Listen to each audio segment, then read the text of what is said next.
우리가 함께 읽고 묵상할 시편 62편은 다른 사람이 아니라 하나님의 뜻을 따라 살려고 했던 하나님의 마음에 합한 다윗이 지은 시편입니다.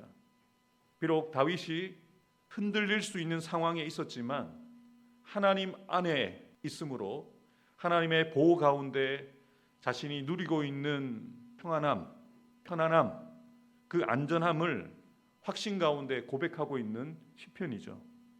형편이 좋아서 이 시편 62편을 기록한 것이 아닙니다. 형편이 좋지 않습니다. 자신의 뜻대로 인생이 풀리지 않는 가운데 기록한 시편입니다. 자신의 영혼을 향해서 잠잠히 하나님만을 바라보라고, 하나님만을 의지하라고 스스로에게 외치는 그런 자신의 신앙을 담은 신뢰의 시이기도 하죠. 시편 62편에도 표제가 붙어 있습니다. 다윗의 시, 인도자를 따라 여두둔의 법칙에 따라 부르는 노래. 이 표제만 가지고는 다윗이 어떤 상황과 형편에 있는지는 정확하게 알 수 없습니다. 그런데 분명한 것은 우리가 내용을 읽어서 알고 있듯이 다윗이 크게 흔들리는 상황 가운데 있었다는 겁니다.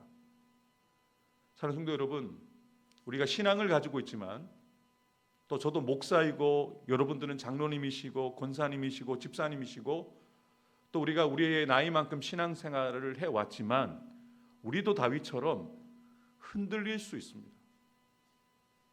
흔들릴 수 있는 상황을 만나게 되어지면 여러분의 마음에 근심이 찾아오고 걱정하게 되고 두려워할 수 있습니다. 다윗은 지금 자신의 상황 가운데 자신이 경험하고 있는 그 감정을 있는 그대로 고백하고 있습니다. 숨기지 않습니다. 크게 흔들릴 수 있는 상황 가운데 다윗도 흔들렸다는 거예요. 근데 여러분, 흔들릴 수는 있지만 넘어지지 않는 게 중요합니다.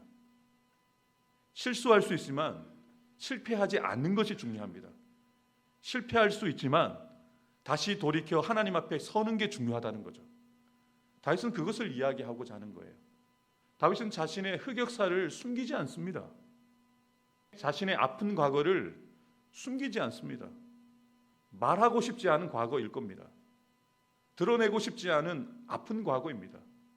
그런데 다윗에게는 흑역사이기도 하고 아픈 과거이기도 하지만 하나님을 만난 간증거리였다는 거예요.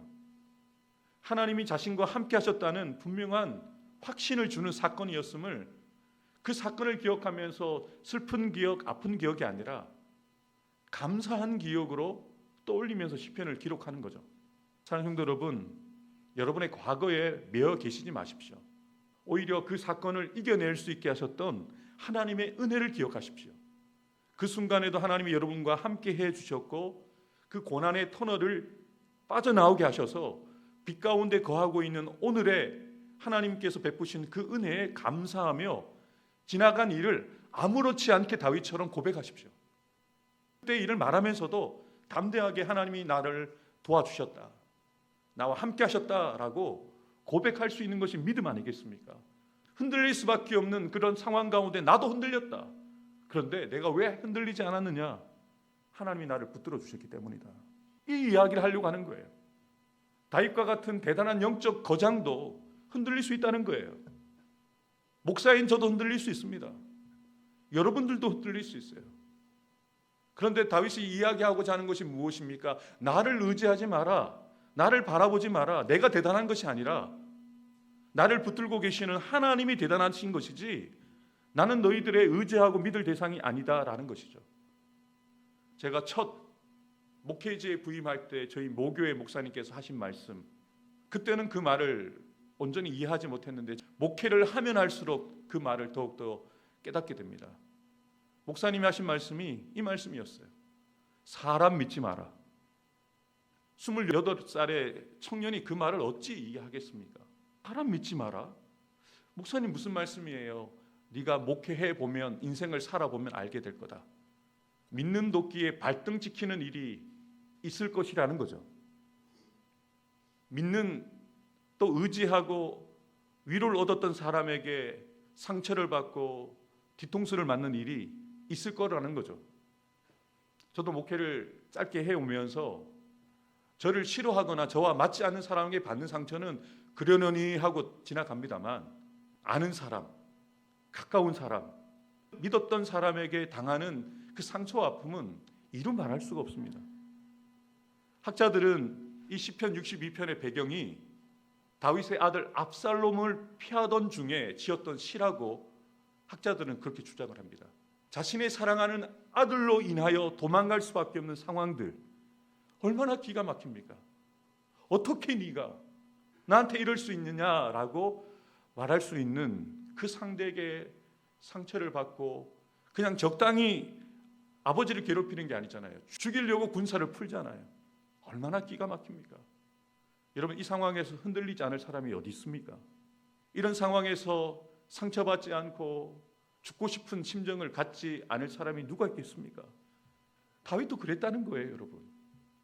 다윗도 죽고 싶은 만큼 흔들렸다는 거예요. 혹시 여러분 지금 흔들릴 수밖에 없는 상황 가운데 여러분의 마음을 걷잡을 수 없어서 갈대처럼 흔들리는 분 계십니까? 그럴 수 있습니다. 그런데 넘어지시면 안 돼요. 자빠지시면 안 됩니다. 실패하시면 안 됩니다. 그때 주님을 더욱더 신뢰하고 의지해야 된다는 거예요. 그래서 다윗은 무엇이라고 고백을 하고 있습니까? 나의 영혼이 잠잠히 하나님만 바라봅니다. 눈에 보이는 사람과 환경 바라보면 흔들리잖아요. 그래서 그가 선택한 것이 무엇입니까? 눈을 들어서 자신 앞에 있는 환경과 사람 바라보지 않고 믿음의 눈을 들어서 하나님을 바라보는 거예요. 나의 영혼이 잠잠히 하나님만 바라며 나의 구원이 사람에게 있지 않고 나의 구원이 하나님에게로부터 나옵니다라고 고백하는 거죠. 그리고 신앙의 고백을 드리잖아요. 확신 가운데 오직 주님만이 나의 반석이시여 나의 구원이시여 나의 요새이시니 내가 흔들릴 수 있는 상황 가운데 있지만 크게 흔들리지는 않겠습니다. 이것이 중요합니다. 흔들릴 수는 있지만 하나님이 계시니 크게 흔들리지 않습니다. 주님이 나를 붙들어 주시고 주님이 나의 중심을 잡아 주시기 때문에 흔들리지 않는다는 것이죠. 자신을 대적하는 대적들을 무엇이라고 표현합니까? 넘어지는 담과 흔들리는 울타리와 같이 자신을 공격하려는 거예요. 죽이려고 한다는 거죠. 그리고 자신이 높은 자리에 있는데 자신을 끌어내리려고 한다고 합니다. 거짓을 즐겨 말하고 축복하는 말을 했던 그들이 오히려 속으로는 자기를 저주하고 죽이려고 했다는 거예요. 믿었던 사람에게 배신당한 거죠. 믿는 도끼에 제대로 발등이 찍힌 거죠. 얼마나 속상했기에 다윗이 자신의 대적들에 대해서 이렇게 구체적으로 표현하고 있겠습니까? 근데 제가 오늘 설교를 준비하면서 쉬운 성경을 읽다 보니까 1절의 내용과 2절의 내용이 원문 성경을 더 정확하게 영어 성경과 함께 쉬운 성경이 번역했더라고요. 내가 하나님 안에서만 참된 안식을 누립니다. 나를 구원하실 분은 오직 하나님이십니다. 내가 하나님 안에서만 참된 안식을 누립니다. 참된 안식을 누가 줄 수 있겠습니까? 여러분의 남편과 아내와 자녀들이 여러분에게 안식을 줄 수 있을까요? 의지할 것 없는 제가 여러분들에게 안식을 줄 수 있겠습니까? 우리가 서로를 위로한다고 힘내세요, 기도합니다 라고 하지만 그 말이 잠깐의 우리에게 안식과 위로를 줄 수 있습니다만 영원한 참된 안식을 줄 수가 없습니다. 그래서 다윗은 고백하는 거죠. 내가 하나님 안에서만 참된 안식을 누립니다. 나를 구원하실 분은 오직 하나님 한 분뿐입니다 라고 고백하는 거죠. 그분만이 나의 바위시며 나를 구원하시는 분이시며 그분은 나의 성벽이시니 내가 흔들리지 않을 것입니다. 결단을 담아서 고백하는 거죠.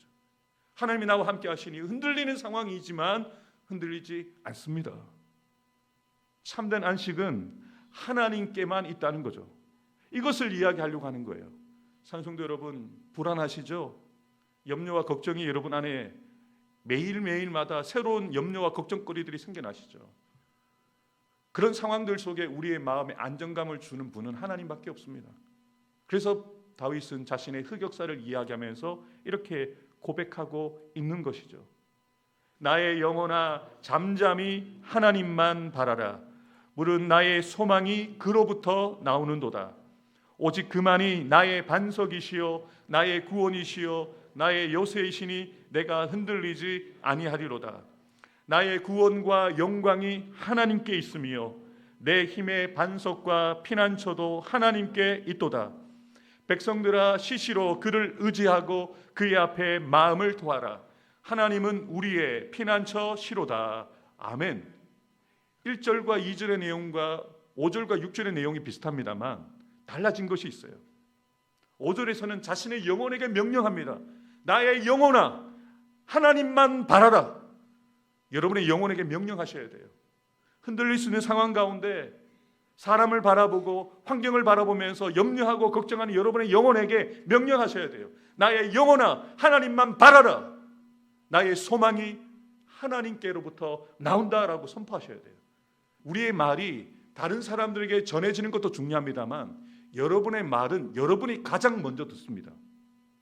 여러분이 듣도록 하나님에게로부터 소망이 나온다, 구원이 나온다, 하나님만 바라보아야 된다라고 여러분이 스스로에게 말씀하셔야 돼요. 여러분이 듣도록. 다윗은 그렇게 자신의 영혼에게 선포하고 있는 거죠. 이 일을 돕기 위해서 7절과 8절을 쉬운 버전으로 읽어드릴게요. 나의 구원과 나의 명예는 오직 하나님께만 있습니다. 그분은 나의 단단한 바위이시며 피난처가 되십니다. 사람들이여 항상 하나님을 굳게 믿으십시오. 그분께 여러분의 마음을 다 털어놓으십시오. 왜냐하면 하나님은 우리의 피난처이시기 때문입니다. 아멘. 여러분, 의지라는 단어를 들으시면 바타흐라는 단어를 기억하시죠? 야다할 때 바타흐 할 수 있잖아요. 하나님을 알기 때문에 하나님을 전적으로 신뢰하라고 명령을 합니다. 여러분, 우리가 의지할 분은 사람이 아닙니다. 우리가 가지고 있는 소유가 아닙니다. 우리가 가지고 있는 어떤 권력이나 힘이 아닙니다. 우리가 의지할 분은 오직 하나님뿐이라는 거예요. 그분을 알기에, 그분을 믿기에 그분만을 바타흐, 의뢰하라고 이야기하는데요. 사람들에게 무엇이라고 권면합니까? 항상 하나님을 굳게 의지하고 믿으라고 이야기합니다. 여기서 말하는 항상은 평안할 때, 편안할 때 내 뜻대로 되어질 상황만이 아니라 내 뜻과 상관없이 흔들리는 상황에서도 항상 하나님을 믿고 의지하는 거죠. 그리고 그 상황에서 흔들리지 않는 자신만의 비결을 이야기합니다.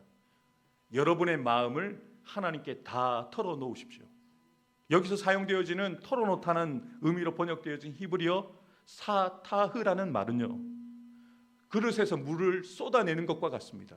물 한 방울 남김없이 쏟아내는 것처럼 여러분의 마음속에 있는 염려와 걱정과 두려움과 정말 눈물 짓게 만드는 그 모든 것들을 하나님 앞에 숨김없이 남김없이 다 털어내라는 거예요. 정죄해서 꼭 해야 되는 기도 제목만 이야기하라는 게 아니에요.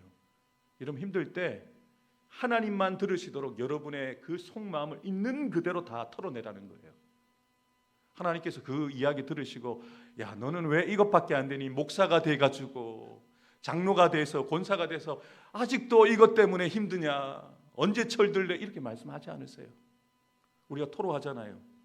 우리가 하나님 앞에 이야기하잖아요. 그럼 하나님 이렇게 얘기하세요. 힘들지? 나도 다 알아. 여러분, 이런 거 경험해 보셨지 않습니까? 사실 저는 오늘 말씀을 준비하면서 조금 부끄러운 마음이 들었어요. 요 며칠 동안 제가 고민하고 기도하는 제목들이 있는데, 제가 사람을 아직도 의지하는구나, 내가 사람에게 소망을 두고 있는구나 라는 마음이 드는 거예요. 담임 목사가 되고 우리 교회를 섬기면서 한 영혼을 귀하게 여기는 마음이 더 깊어지는 것 같아요. 이 성도들의 마음이 어떤 마음을 갖고 있는지, 혹시라도 다른 마음을 갖고 계시진 않은가 늘 돌아보게 되거든요. 그런데 하나님께서 저에게 주시는 마음은, 오늘 설교를 준비하면서 주신 말씀은, 한호야, 너 아직도 사람 보니? 아직도 사람이 너에게 소망이니? 아직도 사람을 붙드니? 라고 하시는 말씀이, 음성이 저에게 들리는 것 같았어요. 저만 그렇습니까? 여러분들도 여전히 여러분에게 힘을 주고 위로가 주는 사람들을 의지하려고 하는 모습들이 있지 않습니까? 다윗은 분명하게 우리에게 이야기합니다. 아니다. 사람은 입김과 같아. 사람은 속임수다. 그들은 아무것도 아니다. 포악도 의지하지 말고 탈취한 것, 재물을 의지하지 마라. 너희는 하나님만을 의지해야 된다. 그리고 자신이 이 확신을 갖게 되어진 이유를 이야기합니다. 하나님이 나에게 말씀해 주셨다. 다윗에게 무슨 말씀을 주셨습니까? 권능이 하나님께 있다. 인자하심이 하나님께 있다. 이것 때문에 다윗이 흔들리지 않는 거예요. 나를 살릴 수 있는 능력이, 나를 붙드시는 하나님의 사랑이 변함이 없다는 것을 다윗은 하나님의 말씀을 통해서 들었기 때문에 흔들리지 않는 거예요. 주 약속 안에서 내 영혼 평안하다는 겁니다. 사랑성도 여러분, 이 약속의 말씀을 오늘 우리가 읽었고 들었고 오늘 이 약속을 붙듭니다. 이 약속 붙들고 흔들리지 마세요. 이 약속 붙들고 눈에 보이는 사람과 환경 바라보지 마시고 하나님을 의지하십시오. 다윗이 이야기하고 있는 것처럼 하나님이 각 사람이 행한 대로 갚으시기 때문에 우리는 결론을 보고 살아가는 자예요. 악인은 심판하시고 의인은 구원해 주시는 하나님의 그 결론을 우리는 알고 살아가는 사람 아니겠습니까? 저는 축구를 좋아합니다. 손흥민을 좋아합니다. 다 좋아하시겠지만 어제 손흥민이 축구를 했습니다. 11시 반에. 볼 수가 없죠. 저는 보지도 않았습니다만 딱 집에 가니까 생각이 나는 거예요. 결과가 궁금한 거예요. 근데 딱 보니까 손흥민 팀이 3대0으로 이겼어요. 얼마나 기뻐요.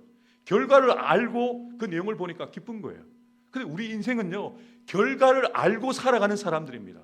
승리가 보장되어진 인생, 영생이 보장되어진 인생, 안전함이 보장되어진 인생을 살아가기 때문에 두렵지 않은 거예요. 지금은 지는 것 같은데요, 경기가 끝나면 우리는 하나님 앞에 서게 됩니다. 하나님께서 우리에게 평강을 주시고 은혜를 주셔서 주님과 영원토록 살게 하시는 그 결론이 우리에게 주어진다는 것이죠. 오늘도 이 말씀, 이 약속 붙들고 주님 안에서 흔들리지 않고 평안한 하루를 살아가는 저와 여러분들 되기를 주님의 이름으로 축복합니다. 흔들릴 수밖에 없는 내 뜻밖의 고난과 위기 가운데 주님만을 바라보고 의지하는 믿음을 더하여 주옵소서. 사람이나 물질, 세상의 것은 믿을 대상이 아님을 깨닫고 언제 어디서나 하나님만을 더욱 의지함으로 흔들리지 않고 주님 안에서 평안함과 편안함을 누리며 전하기 원합니다. 하나님께서 나의 사랑하는 부산로 교회와 나의 사랑하는 성도들의 가정과 자녀들 일터 위에 복의 복을 주시고 지켜주시며 더 큰 은혜와 능력을 더하여 주셔서 늘 평안하고 편안하게 하옵소서. 아멘.